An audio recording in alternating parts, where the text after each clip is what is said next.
Então, vamos ao segundo bloco do programa Bate-Papo. Não esqueça, hein? Instagram, TV Galego Oficial, entra lá para você participar do sorteio dos passaportes do Beto Carreiro hoje. Professor Wander, boa noite, bom dia e boa tarde. Bom tê-lo conosco. Muito obrigado. Uma saudação, é sempre bom falar de história, né? Não precisa nem me chamar, é só fazer assim, né? Professor. Tudo certo, professor? Tudo certo, tudo muito certo. E como é que dá nós estamos fazendo a empresa, a nossa empresa, já temos chopp lá, você daquela nossa empresa, não? Tá difícil. Tá difícil? Eu errei a mão, esses dias saiu uma cerveja muito ruim. Então, estamos preparando. Cerveja é igual a arte, né? Tem que estar... Um detalhezinho pode desandar tudo. Tá certo. Mas a gente vai retomar. Vai retomar. Tá muita cobrança, né? Professor, mas professor, isso é igual a criança. Você não promete coisa para criança, se prometer a criança fica perguntando toda hora, cadê? Como é que vai e tal? Aquele nosso charutos ainda temos? Ainda não? Tá te esperando, tem que subir a montanha, né? Pois é. Tem que subir a montanha, vamos fumar o charuto, falar de Getúlio Vargas. Vamos falar de coisa boa, né? Falar de coisa boa, doutor, nós perdemos agora nesse, não final de semana, né? Perdemos a Sua Alteza Imperial e Real Dom Luiz de Orleans e Bragança, o chefe da Casa Imperial. Sim. O que você tem a dizer de Dom Luiz? Ou o que ele representa, né? Sim, é que muita gente não sabe que nós temos um imperador do Brasil ainda, né? Ainda existe, né? Ainda existe a família real e a família imperial, real em Portugal, porque o 15 de novembro de 1889 foi um golpe não autorizado pelo povo brasileiro, foi meia dúzia de pessoas que queriam a república. 1889, 15 de novembro. E o poder de direito ainda é da família imperial. Não de fato, mas o de direito é. Tanto é que você lembra, 21 de abril de 1993 nós participamos de um plebiscito, certo, onde o povo pôde optar pela volta da monarquia.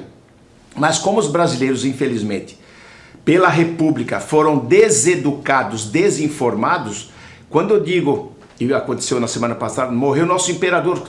O Brasil tem imperador? Que imperador? As pessoas não sabem que o Brasil foi uma monarquia e que durante a monarquia nós éramos uma das primeiras nações do mundo em respeito internacional.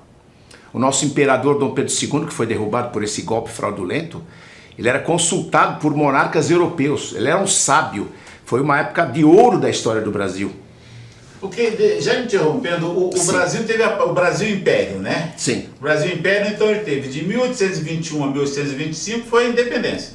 De 22, agora vai fazer 200 anos, não é? Processo da independência. A independência 7 de setembro de 22, agora 200 anos. Proclamação da República em 1889. Aí acabou a monarquia. Então durante 67 anos o Brasil foi uma monarquia. A única monarquia da América. Perfeito. Desde o 7 de setembro, vai fazer 200 anos agora, com o pai, né, o Pedro I, sim, e o filho foi derrubado. 1822, que era Reino Unido de Portugal, Brasil e Algarves, tornou-se oficialmente o Império do Brasil? Perfeitamente, porque quem deu o primeiro chute nessa bola foi Napoleão Bonaparte.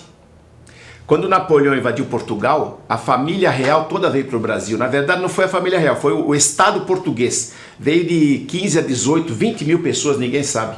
O Estado português. É como se a esplanada dos ministérios, os palácios todos fugissem do Brasil para a Austrália. Então não é a família Bolsonaro, foi o Estado português, né? Nessa comparação. E transformando então o Brasil na morada do rei de Portugal. E isso trouxe benefícios imensuráveis nesse caminho para o 7 de setembro. Que o Brasil deixou de ser uma colônia simples, inclusive com os portos abertos para o comércio internacional. O que isso em 1808, quando eles vieram.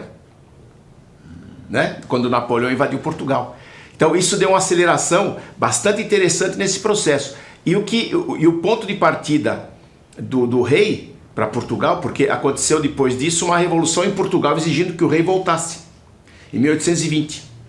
E em abril de 21 ele voltou para Portugal, Dom João VI, e deixou o filho dele aqui, o Pedro, que ainda não é primeiro, o príncipe Pedro, filho mais velho do rei de Portugal. E essa revolução em Portugal, ela transformou uma monarquia em parlamentarista. Então Dom João deixou de ser aquele rei todo-poderoso como era normal na época. Dom João era o rei de Portugal. O rei de Portugal. Só que ele virou como a rainha da Inglaterra hoje. Ela ganha o salário dela. Quem manda no país é o parlamento através do primeiro-ministro. Certo. Então o Dom João ficou sem poderes em Portugal. Deixou de ser aquele rei que pode tudo. Passou a ser um rei que não pode nada. Tem salário, é rei, mas não manda. Por isso que ele deixou o filho dele aqui. E esse parlamento... Esse era o regime parlamentarista. Parlamentarista. Esse lá chamam cortes, né? Mas é o parlamento, que como nós temos no Brasil, com o nome de Congresso Nacional. Eles começaram a forçar a volta do príncipe para fechar de novo o comércio do Brasil e transformar de novo numa colônia. É aí que entra o grande patriarca, que no nosso tempo a gente aprendia na escola, né? Lembra do patriarca da independência? Sim. José Bonifácio de Andrade Silva. Esse homem foi... Bom, ele era o brasileiro mais inteligente enquanto ele viveu, né? Ele fez de tudo para prender o príncipe aqui. Lembra-se do dia do fico? Sim. A gente decorava até aquela frase, dia né? Do fico. Então, Diga ao povo que fico. Perfeitamente. Então, se ele vai embora para Portugal, Abril, não. 9 de janeiro, 9 de janeiro. de 22.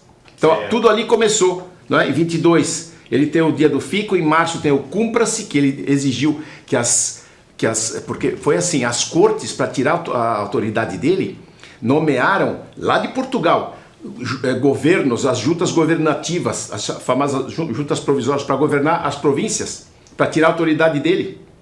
O que José Bonifácio teve de ideia? Não, só avise as províncias que se não tiver o teu cumpra-se, o teu visto das ordens que vem de Portugal, elas não poderão ser acatadas. Olha que homem inteligente, isso em março. E aí, em junho, ele convocou uma Assembleia Nacional Constituinte. Imagina, uma colônia, não pode ter Constituição numa colônia.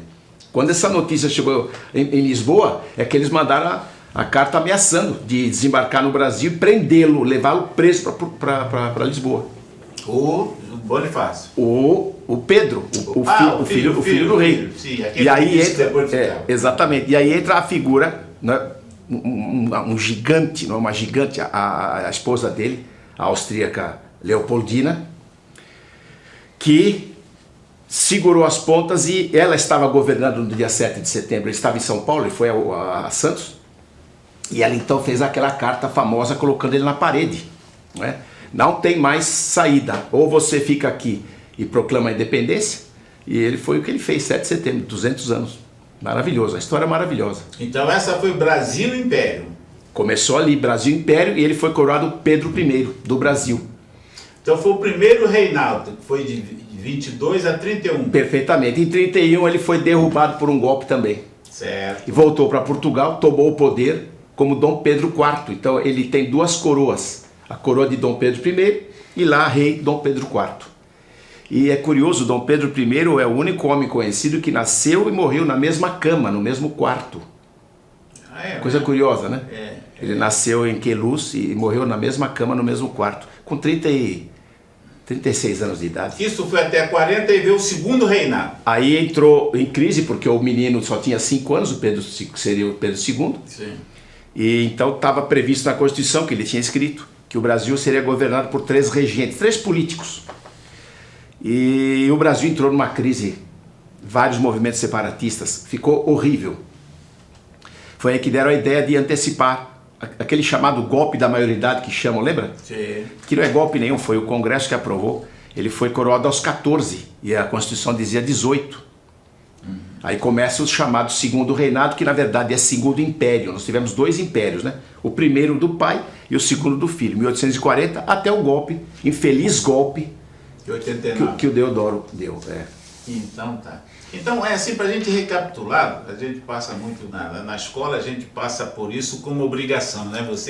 Você estuda história para poder passar de ano, né? Sim, infelizmente. Você não estuda história para saber, né? Olha, por que isso, por que aquilo, né? Por que tal. Então, a independência se deu por causa houve uma atitude do cara. Uma atitude de um rapaz de 23 anos, né? Muito glorioso. Dom Pedro I é um gigante. E tão difamado, né? Até por livro de história, né? Lembra? A gente não aprendeu a reverenciá-lo na escola. A República ela fez de tudo para denegrir a história da monarquia, infelizmente, né? Até filmes, lembra aquela Carla Camurati fez um filme ridicularizando a família imperial? Não tem nada disso, não. Foram grandes homens, pessoas muito importantes para a nossa história. Meu Deus do céu, é apaixonante. Quando eu vou a São Paulo, eu sempre vou no altar da pátria visitar os restos mortais. Vá lá, onde está o nosso imperador, a imperatriz, aliás, as duas imperatrizes, né? Que depois ele ficou viúvo e casou-se com uma alemã, uma princesa alemã, Dona Amélia. Ele teve duas esposas, né? Certo. Então, em 22 nós tivemos, foi a independência, foi Independência, 7 de setembro. 200 anos agora, vai ter uma grande festa. Estarei em São Paulo. E a libertação da escravatura foi em... Aí foi a neta dele, a Isabel, né, que deu um canetaço, porque ele mandou... Foi bom você falar sobre isso, Betão. Ele mandou, o nosso imperador, Dom Pedro I, mandou um projeto de lei para o Congresso Nacional em 1823, para acabar com a escravidão. Ele queria acabar com a escravidão. Só que os deputados e senadores eram todos donos de escravos. E eles engavetaram esse projeto 65 anos.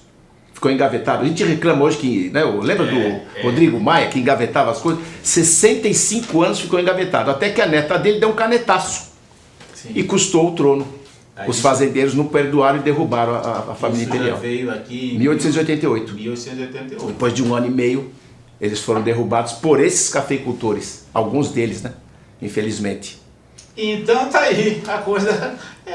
Já começamos com Portugal para dar aquela entradinha, depois nós vamos falar aí do nosso homem que morreu, entendeu? Sim. O homem que morreu, então o Brasil continua com o império. Continua com a família imperial de jure, de direito, né? Porque mesmo expulsos daqui, eles morreram no exterior, né? Ele, a filha e o neto, e agora é trineto. Ele é trineto de Dom Pedro II, esse falecido imperador do Brasil. E a coroa agora passou para o irmão dele, porque ele não tem filhos, o Dom Luiz. Passou para o irmão Dom Bertrand. Nosso imperador hoje é Dom Bertrand. Então daqui a pouco nós já voltamos aí para falar dessa rapaziada aí que faz parte do nosso início de tudo. Tá certo, professor? Certo. Já voltamos.